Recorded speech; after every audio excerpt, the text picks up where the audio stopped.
Hey guys, in this week's podcast, I have got Matt Smolen from Balloon Tree Productions in Melbourne, Victoria, in Australia. Matt is one of my clients, but he's also a very, very smart and shrewd business owner who shares his story of how he went from being a one-man band to hiring his first member of staff and now has a team of 3, a studio, a podcast studio, and a series of production spaces in Victoria.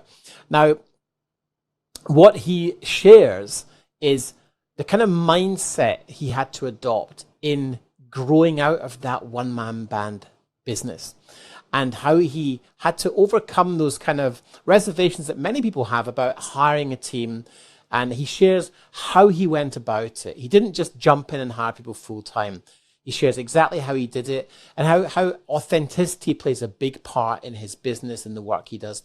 And he also shares how he is able to roll out his unique style of production to his clients and how he's managed to have some incredible clients like Specsavers for over 8 years. I think you're going to find this to be a really enjoyable episode. Matt shares some absolute gold. It was a pleasure to have him on. I hope you enjoy the show. Welcome to the Video Business Accelerator podcast. Each week, we uncover the secrets to creating a wildly successful and scalable video production business with your host, Den Lennie. Discover how the Accelerator program is transforming the lives of our members at www.videobusinessaccelerator.com. Enjoy this episode. G'day, Matthew. How are you going today? Good, Den. Thanks for having me on. I'm very well, very well. My pleasure. One of the, I want to just start by saying we're recording this on the Melbourne long weekend before the Melbourne Cup, where your entire team have taken the weekend off. But like a true business owner, it's a great day to come in the studio and knock some stuff off. It's the best because it's quiet, so nobody distracts you. You get all of the work done that, you just can't get any consistency on. Yeah, these public holidays are the best. The best. I've got a few business owner friends. We've all been in contact today, and it's all like everyone's getting a lot of work done. So, Matt, I wanted to start by saying, you've had an interesting journey, and I think without kind of giving away your financial details, you're running a very robust and successful company at the tender age of 29, and already have gone from one-man band to hiring one person to hiring 2 people to then scaling up further.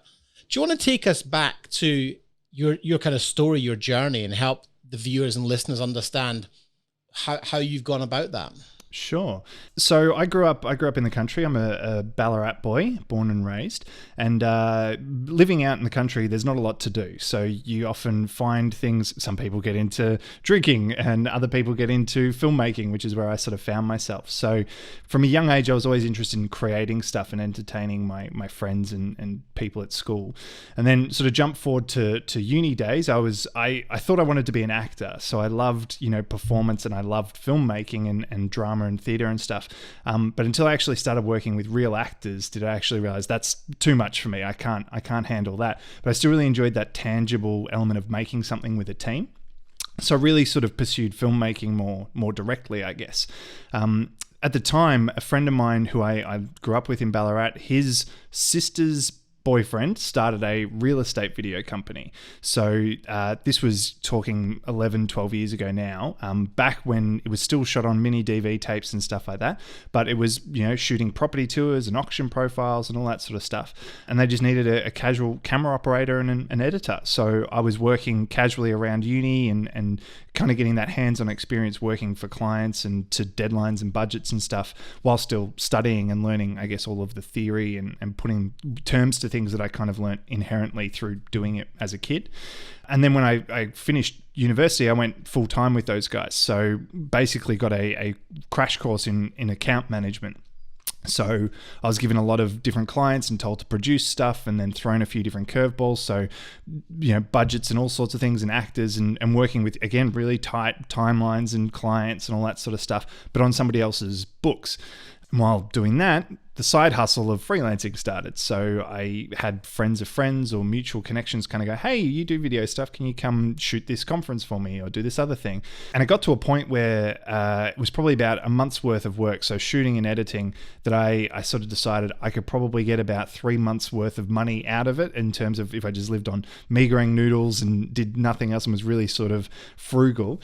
And that was just over 8 years ago. And that's when I freelanced full time and kind of committed to making my own business work. And it took me quite a while to, I guess, own the idea of being a business owner. You know, I think when I started, it was like, oh, I can freelance and I can make more money doing this for myself. And just, I like dealing with clients. I'm pretty personable. I'm very friendly, and I got a decent head on my shoulders in terms of financials and you know, numbers and stuff. But it wasn't until probably 3-4 years ago that I actually went, you know what, this is a proper business and we've kind of got to build a bit more structure around it.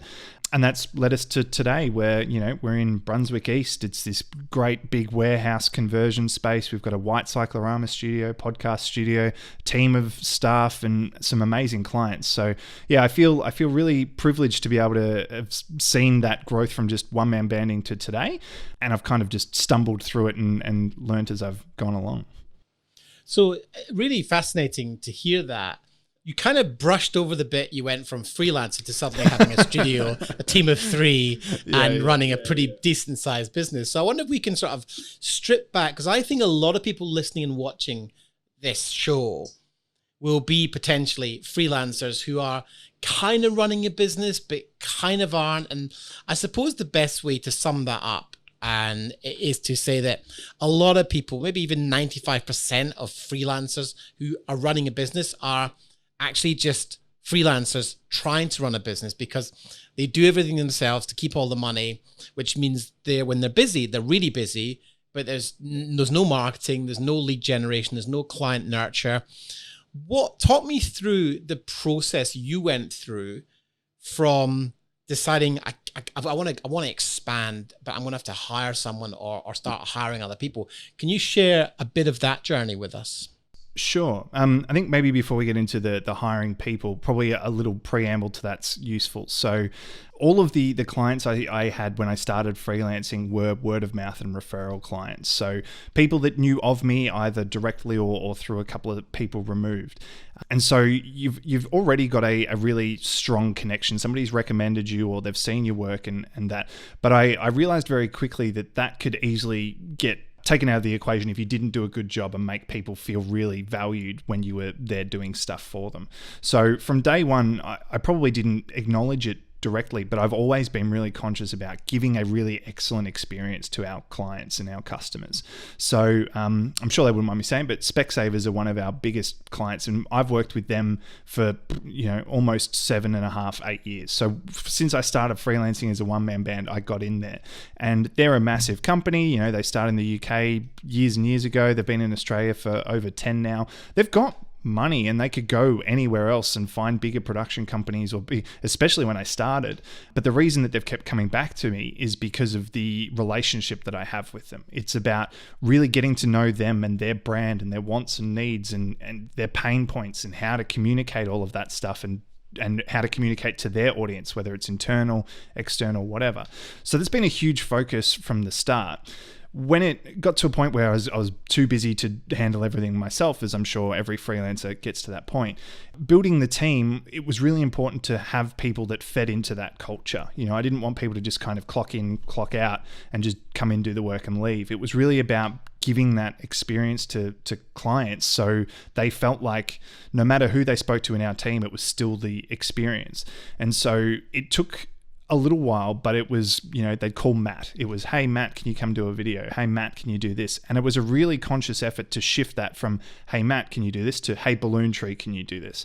And now some of the most rewarding points in my career have been when I've spoken to clients, I've reconnected with them after, a couple of months of me not dealing with them personally and hearing them say, oh man, Haley's amazing. Oh, Michelle was great on that job. They're so good. Pass on my regards. Because that they're out there living the Balloon Tree style of doing stuff.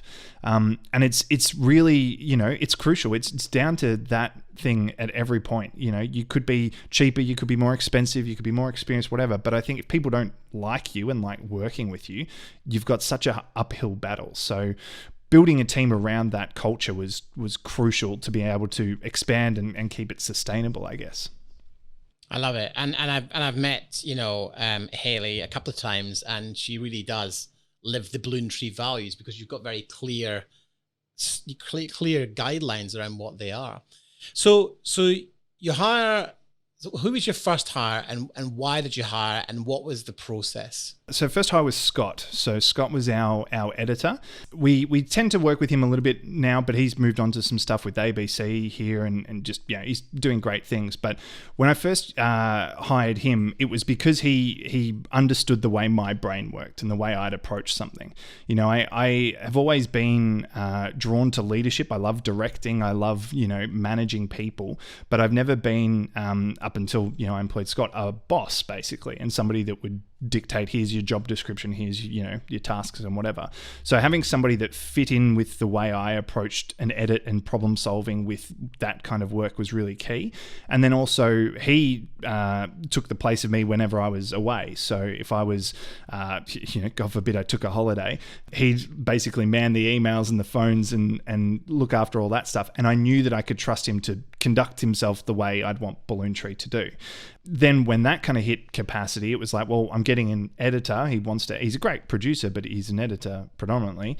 Getting him to do all of the production side of things. So then went, all right, we've got to find a producer, a production manager to handle all of this inquiry, because we're now splitting his time between two tasks that are completely different. So let's kind of divide and conquer, which is where Hayley came in. And so again, all of that came down to finding the right people that would again, conduct themselves in a way that Balloon Tree was known for, but also have skills far higher than I had in those areas to be able to then kind of rise the quality of the business. I imagine, that sounds fantastic. And, but I imagine some people listening to this are going, well, that's all very well, but isn't hiring people expensive? I know that if you leverage the help of other people, you can go and focus on getting more work to then pay for that. But I wonder if you might just break down a little bit of the emotional journey you went on as a freelancer, then looking to pay someone and then take on a production manager. Because I know when I first hired my first editor, it's a big deal, because you've got superannuation, you've got salary, you've got all these responsibilities.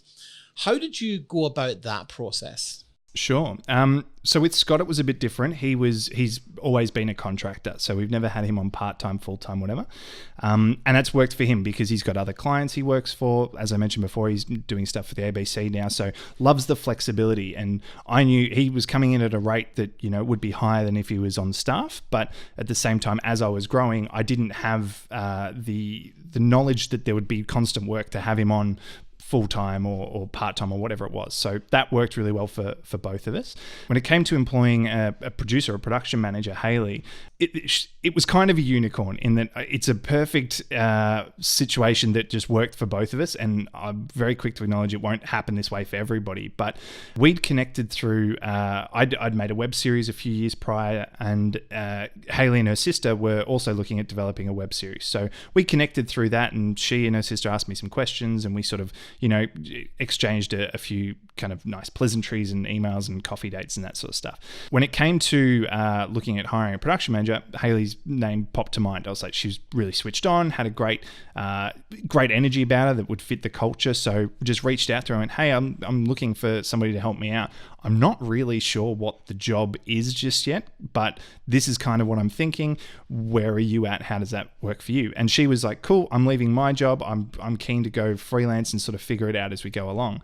And so over the course of probably 12 months, we went from essentially hourly, per job basis, to a part-time 4 hours a day, 5 days a week, to then 6 hours a day, and then 8 hours a day, and gradually built up the role and the time and the responsibilities to fit that.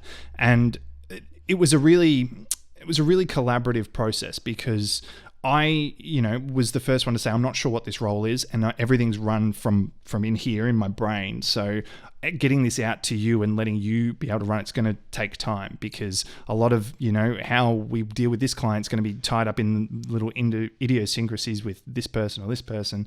So we built into that sort of increase in time and upping the hours and stuff as part of that learning experience. And then as she got more experience, we brought on more hours, and it was just a really, really nice organic way of growing that role and figuring out what that was. And now, like, I couldn't live without her. If she left, the business wouldn't collapse, but like, she's so crucial to the running of this place that it's really a testament to how well she's taken to building up that role for herself and really making it her own. What I love about that is it really demonstrates, and I hope the people that are watching and listening, like, you guys get this. It's like, you can build these things up gradually and be honest and go, I don't really know what I'm doing, but I think there might be some help here. And I guess, what did that allow you to do when you had her helping you?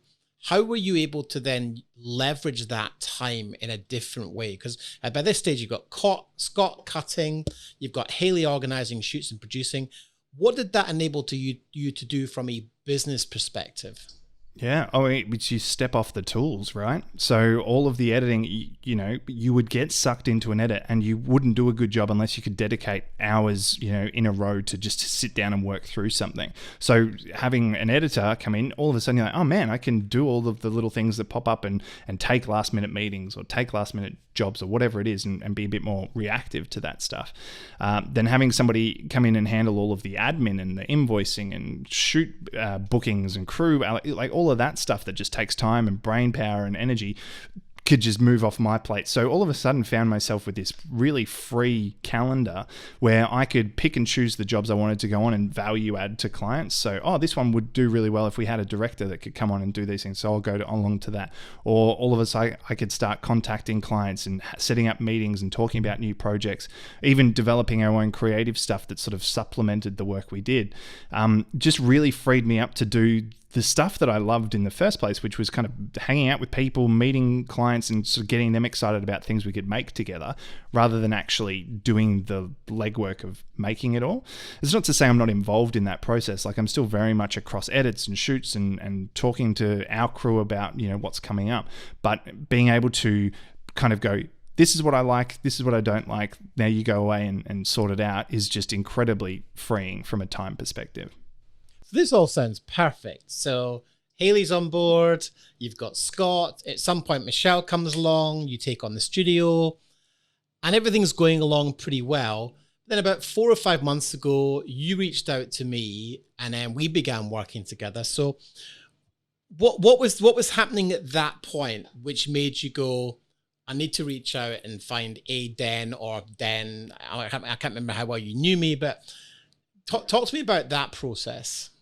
Well, I think I'm sure your listeners are teeing into this right now, that I am a very reactive, like, kind of, I'll take an idea and run with it and sort of pursue that like a dog, which has been great growing the business. I've seen opportunity, I've chased it, I've been relentless and all that sort of stuff.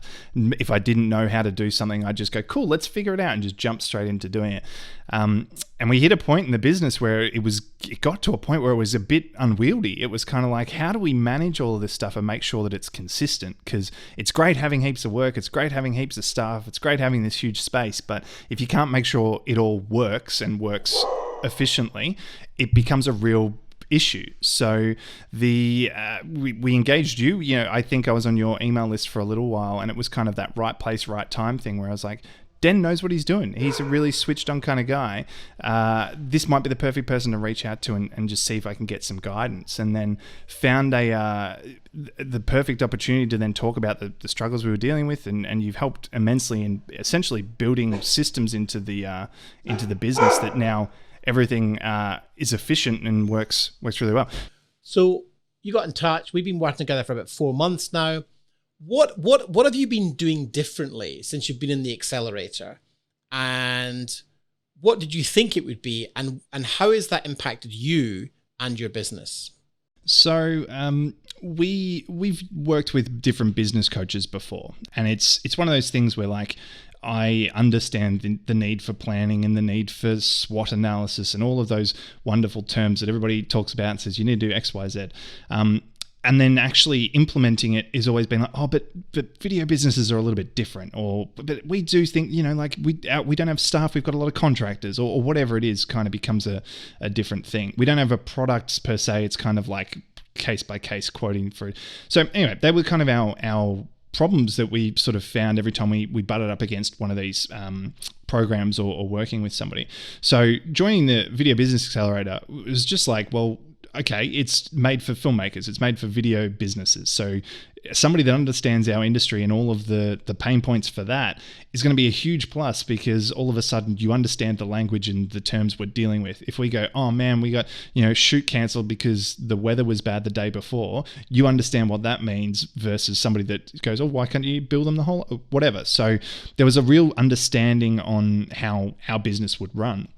So I was really optimistic, like some of the testimonials that I saw from past clients of yours were great. And it was just one of those things where I was like, I had a really good vibe about it.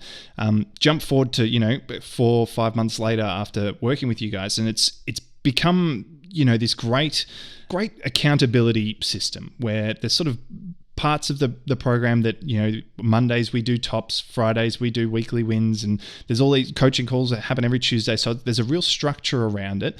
And then everybody in the team's doing these things, and you see it always coming up, that it really, solidifies that, hey, this is a process and you've got to keep working at it and doing it.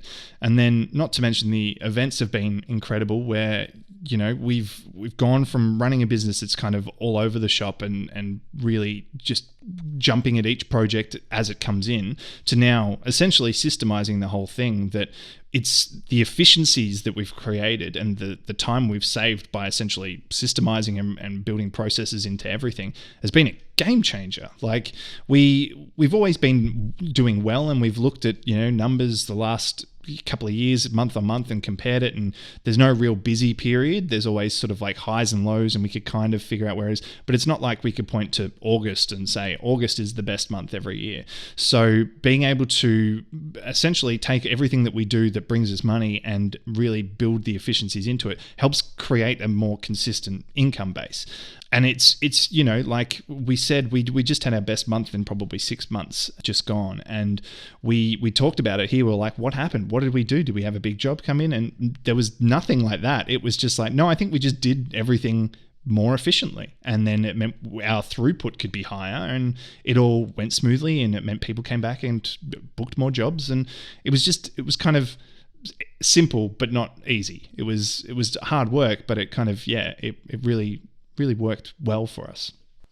I love that. It's, as you know, because we know each other quite well now, like, a lot of what I teach and share is not the sexy end of running a business. You see these ads on Facebook saying, if you just do this 1 or 2 things, your business will blow up.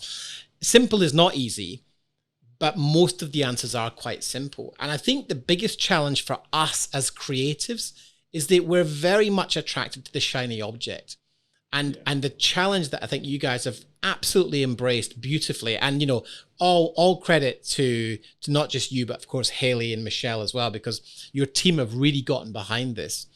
And I think it's so easy to be distracted by the new thing, or something new comes out and everyone is like, a couple of days ago the Mavic Tiny or something came out, and yet another drone. Yeah. And you can feel the internet going crazy for justifying why they should buy it. And I think what's really rewarding for me as a coach and as a mentor to kind of watch what you guys have done is that you actually just implement everything I suggest.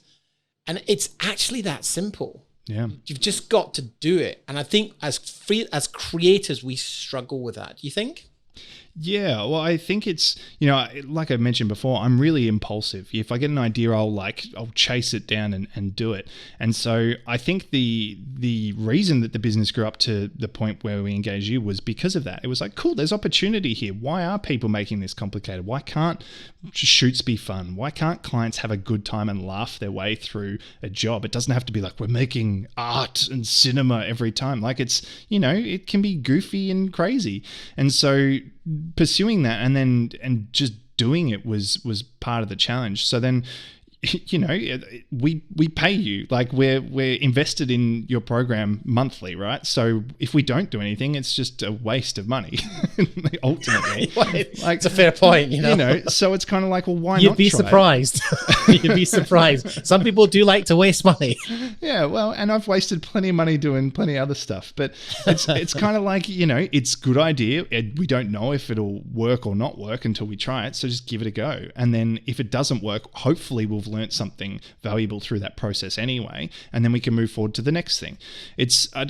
Can't remember who said it, but there's a great quote that something along the lines of every failure brings you closer to that success. And it's like every time you make a mistake, you're one step closer to finding the answer to whatever you're trying to achieve. So, you know, there's no point sitting on your laurels and waiting for something to happen, because if you do that, nothing will ever happen. You have to take action. Absolutely. But you know, one of the things that I like about working with you as well, Matt, is that, you know, you came in the first quarter. So we meet every quarter, and you went away and you smashed out the systemization while Haley was on holiday for 2 weeks. Then you were 3 weeks at MIF, and you still managed to do it. So you did it in about 7 weeks. But then I think what we can always experience is like, well, I've done that now. Awesome. Business is great. See you later. Yeah. Let's just carry on. But you haven't. What was interesting at the last event was you went, okay, we've done that now. And I think I just said, so what's next? And so I think the thing about business is that as soon as you fix one thing, it creates time and space to do something else. And the other thing I just wanted to add there was, I thought it was wonderful how you've got yourself into a place now where clients will request you on a shoot and are happy to pay a premium to have you come along. It's the dream, right? It's like I'm as somebody who's been, you know, dealing with tall poppy syndrome growing up in the country for so long, now having value attached to me is really interesting. It's like, you know, we look at jobs where, you know, we had one happen in Sydney that was a pretty simple shoot. We've got a guy we use up there, or a couple of crew up there, but, you know, we knew it was in safe hands, and we sort of discussed it here and went, I think it's a really good opportunity to send me up there, and what I can bring to that is that client relationship and that I'm the good vibes guy. And so sending me up there has then led to an influx of more work from this client, because, you know, it's semi-intangible how I do it. I think I'm just a fun, friendly person that people like spending time with and make them feel comfortable and relaxed, that they go, cool, let's do more of this. Like, why would we not do that? And so being able to then look at the jobs we do have come in and go, all right, Matt can go on these ones, and there's a real value add there from what the client gets, but also what we get back in return, is really, really exciting, because, you know, the time that I have now to do these things is there, so I can go and do that and nurture those clients that exist. So business development is one of the things that you're focusing on.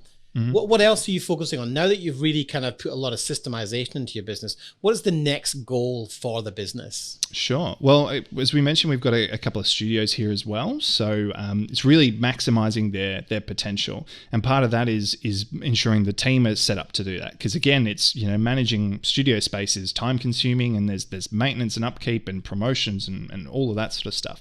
So as mentioned, Haley's here full-time, Michelle's here part-time, and we really want to build her role up to full-time. So part of my job, apart from bringing business in, is supporting her and helping, you know, essentially upskill her to be able to take on full-time work and make sure that that's value adding to the business as well.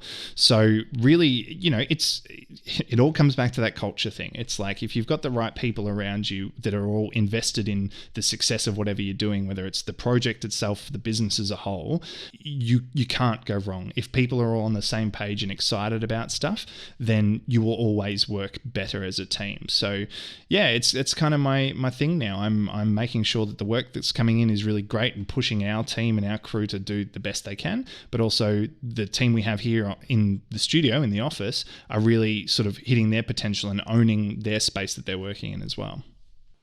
Wonderful. Well, I think we'll wrap things up here, because what I do want to do is, we haven't gotten a chance to go near the creative side of what you do with the short films that you make, and also your style, which is kind of what you're known for. But I think what we'll do is we'll wrap things up here, and we'll bring you back next week to go deep into Matt the creator, Matt the writer. And I think, you know, you have such a unique style, I think it'd be really helpful for our audience to hear how you go about that. So, Matt, where can people find out more about you? Yeah, so just the website's the easiest, www. Does anybody say www anymore? Anyway, I've just done it. No, you can do that. Yeah, sure. www.balloontreeproductions.com. Just in case anyone doesn't know that it's www, like George W. Yeah, or if you want, it's http://. But no, Balloon Tree Productions is the website. We're on Facebook as well, and on Instagram we're Balloon Tree Studios, because we've migrated that to be the studio site as well. So that's where all our work is. We're all connected through that. So yeah, connect with me on LinkedIn. I'm hanging out there all the time. So yeah. Awesome. Well, thanks, Matt, and we'll see you next week. See you soon. You've been listening to the Video Business Accelerator podcast with your host, Den Lennie. If you are a video business owner who is tired of going it alone and would benefit from mentorship, support, and weekly accountability, then mouse over to www.videobusinessaccelerator.com to learn more about how the Accelerator program can help you today. Don't forget to subscribe and rate the show over on iTunes, and we'd really appreciate you taking a few minutes to leave a review.